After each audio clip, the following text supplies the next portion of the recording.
We're learning how to read different types of literature in the Bible. And we're going to start by talking about biblical narrative.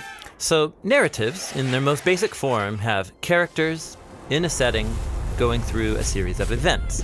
And how those events are selected and then arranged by an author, that's called the plot.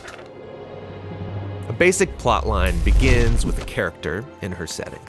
But then something new or unexpected happens, causing problems that lead up to some ultimate conflict, which is then resolved and the character finds herself changed, living in a new normal. Now, in reading narratives, it's important to understand every scene in the context of its larger plot line.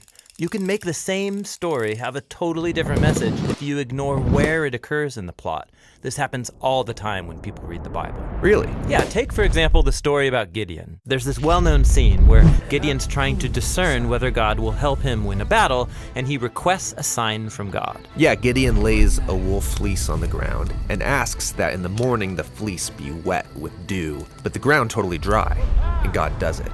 Now, if you look at this scene just by itself, what is the conflict? How can Gideon know if he'll succeed? And the resolution? Test God, ask for a sign, and find out. Yeah, and that's how many people actually read this story, and it totally misses the point because it's ignoring the larger plot line. Really? Yeah, so let's start from the beginning. You'll get the context. The story begins with Gideon and the Israelites living in fear because they're oppressed by an invading people, the Midianites. Got it. Then there's the call to action. God commissions Gideon to defeat the Midianites and save Israel. Yeah, this is shaping up to be a good story. But then Gideon's super hesitant, so he asks God to do this magic trick, a sign, so I can know it's really you talking to me.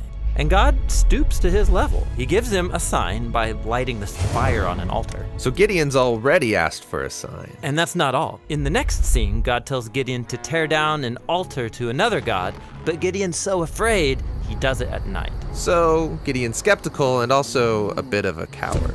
Then we come to the moment where Gideon's about to face the Midianites, and he's still uncertain, so he asks for another sign, the fleece. He says, I want to know if you'll save Israel by my hand. And God gives him that sign. And he's still uncertain, so he asks for even one more sign, which is just a variation of the previous sign. Okay, so Gideon's asking for way too many signs. Exactly. In the larger context, it's clear the plot conflict is not how can Gideon discern the mysterious will of God.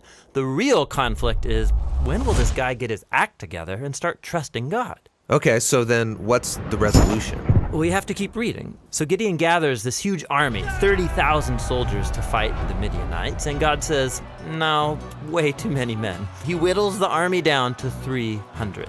Why would he do that? Well, Gideon's been testing God, so now God returns the favor. He tells Gideon to arm these 300 soldiers with trumpets and torches, and then surround the Midianites at night and make all this noise in the hills, which sounds ridiculous, but Gideon does it. And the noise scares the Midianites into this frenzy. They start destroying each other in the dark while Gideon looks on safely from the hills. So this story isn't offering the reader tips for discerning God's will. No, it's about God's commitment to use weak people with deep flaws to do more than they could have imagined. Okay, so short scenes, like Gideon and the fleece, are combined with other scenes making up a larger plot line. And tracing the conflict and resolution through the plot helps you see the message the author's trying to get across. Now, Gideon's story has been set alongside many other stories that are also about these flawed, often questionable leaders called judges. And each of these has its own internal plot line. But then altogether they make up a whole movement of the biblical story,